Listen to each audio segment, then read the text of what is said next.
Apreciados, es una alegría saludarles. Les habla su servidor, Pastor Eduardo Astudillo, de formación teológica, pero en estos momentos cursando esta maestría en psicología, mención educación, pero lo que nos convoca es hablar de esto. Bueno, no, en realidad no de mis canas, sino que del cerebro, neuromitos en educación. Y si me permiten, ya que el tiempo es muy breve, quiero compartir con ustedes pantalla y avanzar de inmediato en lo que son estos neuromitos en educación. Esto está basado en este libro construido a través de estudios de diferentes autores que analizan y estudian diferentes neuromitos. Ahora, ¿qué son los neuromitos? Los neuromitos son construcciones sociales, ya son afirmaciones sociales sobre el cerebro y su funcionamiento. Ahí está, ustedes pueden leer la definición que aparece ahí en el libro, que surgen de malas prácticas o malas interpretaciones, más bien de resultado a lo mejor de estudios científicos anteriores, pero que con el tiempo ya tenemos nueva y mayor luz. Entonces son mitos que hay respecto. Ahora estos mitos llevados al aula pueden ser complejos. ¿Será que estoy hablando a algún docente que está practicando algún mito que no debieras estar llevando adelante porque está haciendo una mala práctica educativa? Albert Einstein señala que la mente tiene un constante aprendizaje. Vamos aumentando en el aprendizaje. Entonces vamos a analizar tres neuromitos. Uno que tiene relación con el ejercicio físico, las artes, el juego, elementos que supuestamente son elementos secundarios debido a su mínima incidencia en el aprendizaje. En segundo lugar, también respecto a este segundo neuromito, en relación que hay que guiar la enseñanza de los niños según el hemisferio cerebral predominante. Ahí está el segundo neuromito. Y el último es que utilizamos, tal vez al parecer, solamente el 10% de nuestro cerebro. El primer entonces neuromito tiene relación con esto. ¿Será que el ejercicio y todo aquello ayuda para mejorar la actividad de aprendizaje? Aquí hay un estudio de Gilbert. Él señala que la diferencia esencial que encontró entre la primaria y la secundaria es que en la primaria hay un aprendizaje mucho más lúdico y después se va perdiendo en el tiempo, pero la neurociencia ha venido a enseñarnos cosas, ha venido a ampliar nuestro conocimiento y es ahí donde vamos a ir de inmediato a lo que tiene relación con la educación física. Aquí hay un gran problema. El año 2019, el Minedu defendió la eliminación o disminución de horas de historia y de educación física como ramos obligatorios para tercero y cuarto medio. Ahora, ¿son las prácticas deportivas buenas para el aprendizaje? Eso es lo que vamos a ver. Mire aquí lo que dice. Mejora el sistema cardiovascular, inmune, reduce la obesidad, regula los niveles de azúcar, fortalece los huesos. Estos beneficios van acompañados de una mejora en el estado anímico. Ahora, llevados al aula, ¿será que en el aprendizaje nos ayudan? Aquí podemos ver nosotros lo que tiene relación con un estudio a personas de mayores de edad.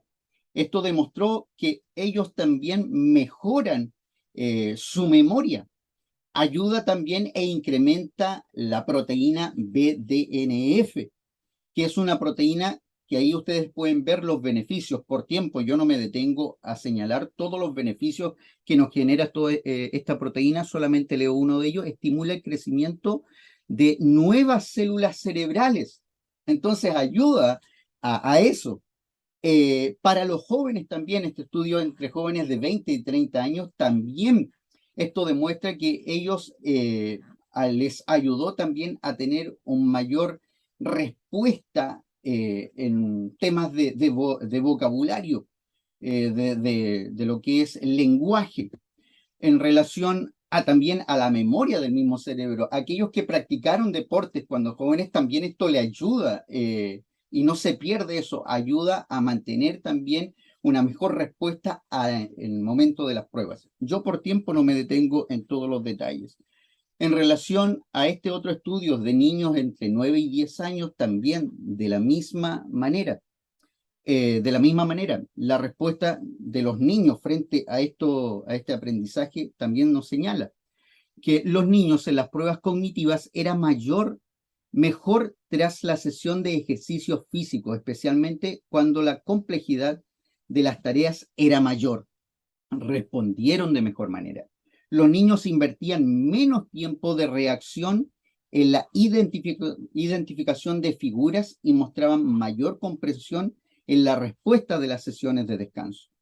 Se registraban también mayores señales de ondas cerebrales, incluso con el autocontrol y la atención ejecutiva. Entonces, esto ayudó mucho mejor. Este estudio, hay un detalle que no lo había señalado, fue en niños que eran sometidos a ejercicios en caminadora durante 20 minutos y después a pruebas. En cambio, a otro grupo, que era el grupo ahí que estaba aparte, también ellos tenían pero periodos de descanso. Y los de que estaban en ejercicio respondieron de mucho mejor manera. Por tiempo avanzo y me salto a esto.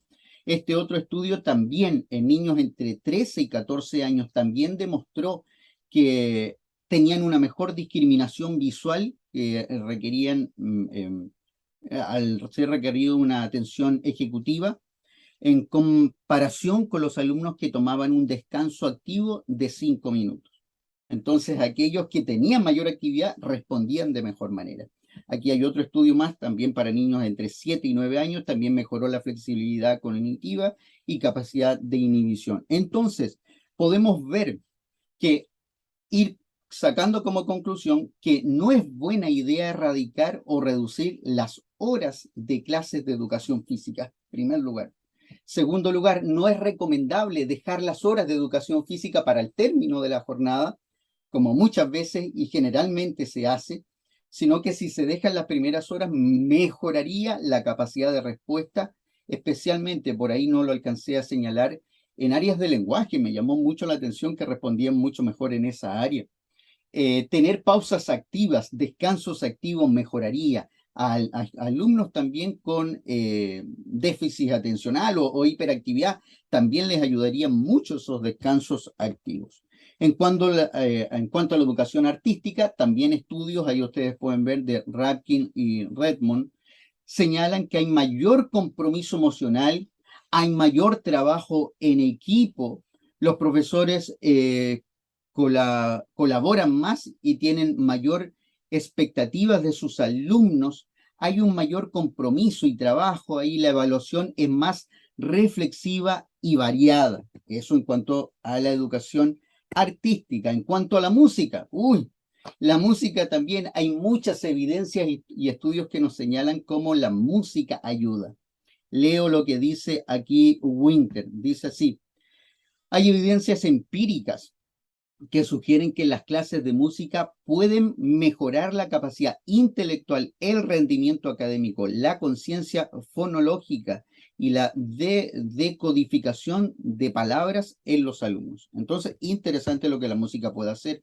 En lo que son las artes visuales también, mayor compromiso y perseverancia, hay una mayor visualización, mayor expresión, observación, reflexión, así sucesivamente. En cuanto a las artes escénicas, lo mismo, los alumnos mejoran su vocabulario con esto.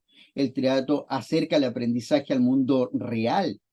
El teatro fomenta la tolerancia, el respeto a los demás. El alumno mejora su autocontrol y autoestima.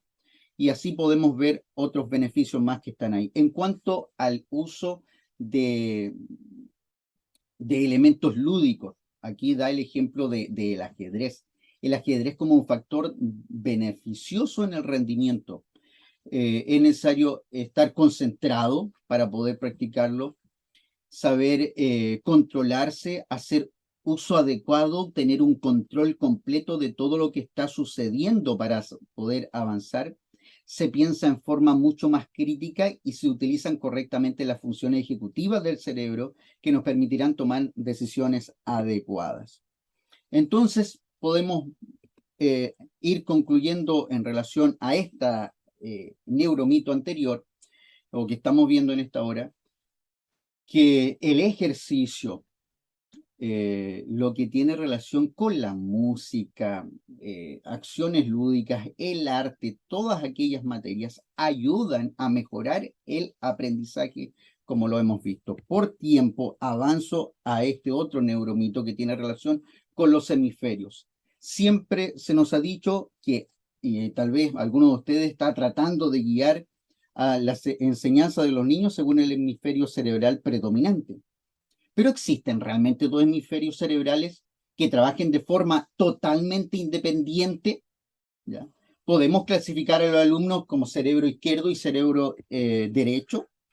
La verdad es que hay un hecho bien real, que lo dice así aquí el autor de este artículo. El hecho de que algunas regiones específicas del cerebro se ocupen de funciones concretas y de que determinadas actividades cerebrales pueden ocurrir predominantemente en un hemisferio o en otro, significa que el cerebro tiene un comportamiento modular, pero no necesariamente separado el uno del otro.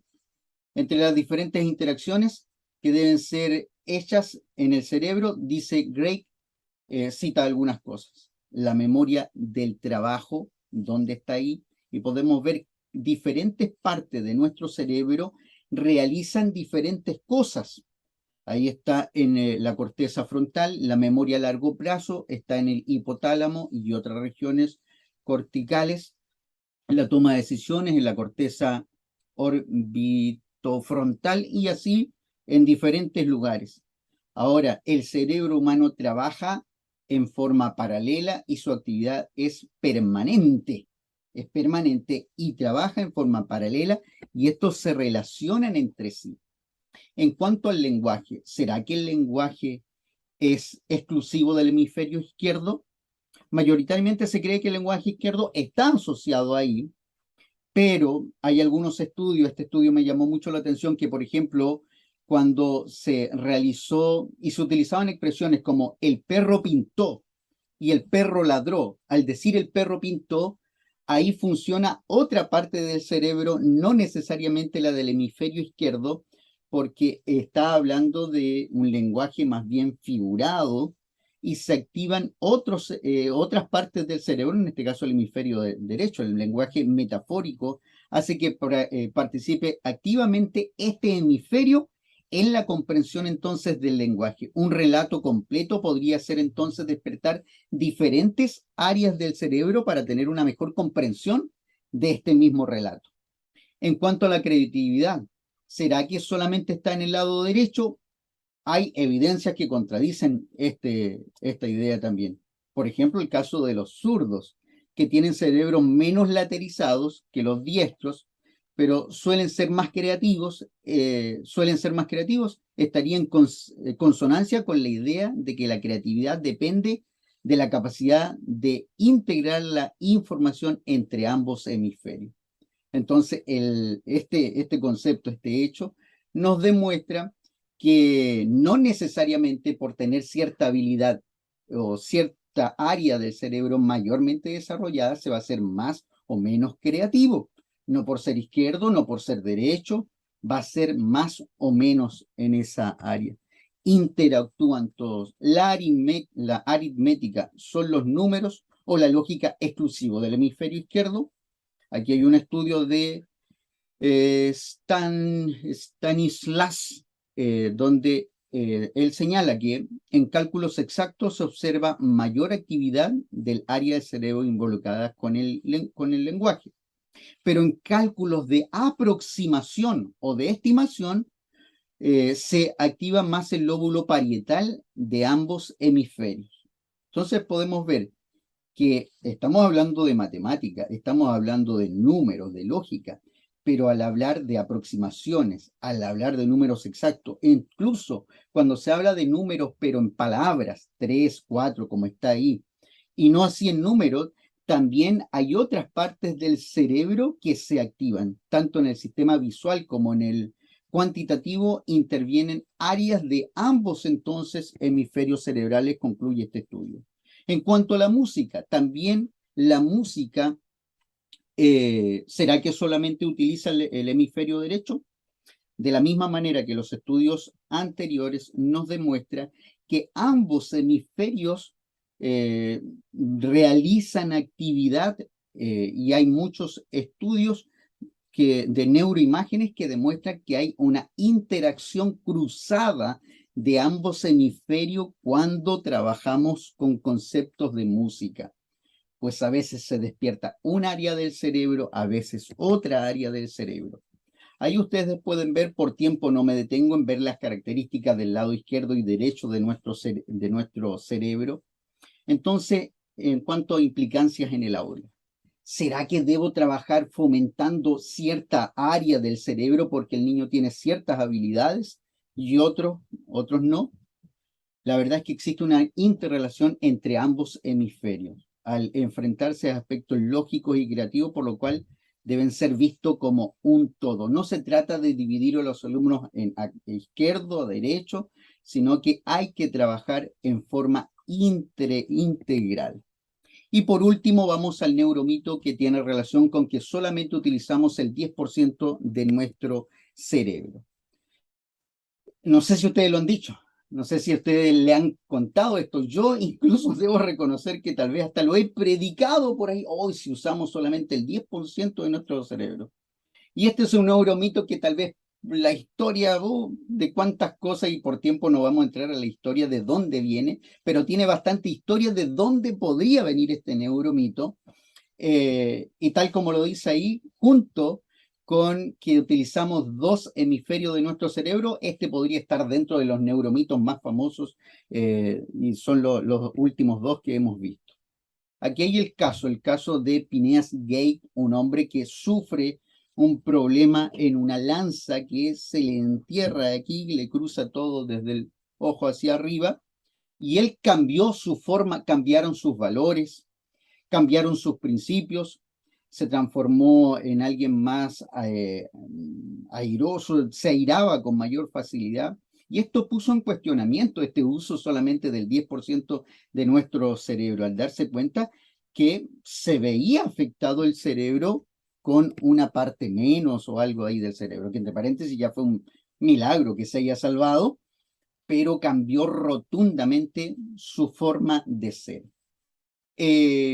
Aquí hay algunos temas de historia respecto al neuromito. Por tiempo no me voy a detener ahí, pero vemos cómo venía a lo mejor de este tipo de detalles, pero quedó a un lado al ver que las células gliales, que se decían que eran el otro 90% de los tipos de células que tenemos en el sistema nervioso, también tienen funciones muy importantes, se comunican entre ellas, y por tiempo no me detengo a todas las cualidades que ellas tienen. Hasta Albert Einstein por ahí dijo que él era así porque él utilizaba el 90% de su cerebro, pero vemos que era una broma que se malinterpretó. Así que las repercusiones de este neuromito, ¿qué es lo que pasaría si solo utilizamos el 10% de nuestro cerebro? ¿Qué pasaría si llegáramos a ocupar el 90%? ¿Podemos estimular esa parte que no utilizamos? ¿Será que es así? ¿Los genios utilizan más más de ese 10%?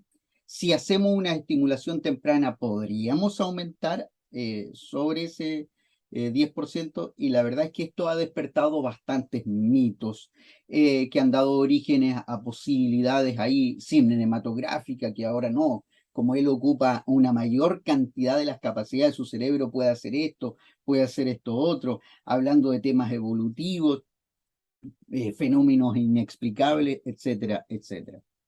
Pero la verdad es que la utilización del cerebro en la neurociencia nos dice que nosotros utilizamos el 100% de nuestro cerebro. El 100% de nuestro cerebro se comunica entre sí. Ya por tiempo tengo que ir cerrando y por eso no me detengo en detalles, que ustedes lo pueden leer ahí, y voy a compartir la presentación con ustedes para que ustedes la puedan tener. Actualmente la neurociencia ha demostrado que en la realización de las tareas utilizamos el 100% de nuestro cerebro, lo recalco. Lo que nos queda por delante es entonces aprender de él. En cuanto a esta implicación, entonces, el cerebro es una caja para poder seguir aprendiendo de él. Es un mundo apasionante y aquí tenemos una tremenda responsabilidad. Podemos nosotros, ustedes como docentes, tocar ese cerebro de los niños para que ellos puedan estimularlos. Y hay una cita que me impresiona y me gusta mucho y dice así: maestros, ¿qué oportunidad tenéis? ¿Qué privilegio está a vuestro alcance al moldear la mente y el carácter de los jóvenes que están a vuestro cargo?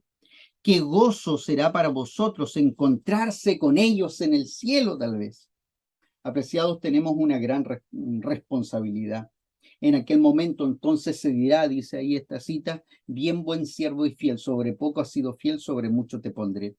Quiero invitarles para que, entendiendo que trabajamos con mentes a las cuales podemos moldear, que tenemos una oportunidad tal vez única e irrepetible para relacionarnos con Juanito, con María, con Pedro, que nos podamos relacionar de tal manera que podamos moldear su vida, moldear su carácter, moldear sus pensamientos, enseñarles valores y principios, conocimientos, de tal manera de hacer de ellos ciudadanos buenos de esta tierra, pero también prepararlos para el reino de los cielos. Que Dios les bendiga y que juntos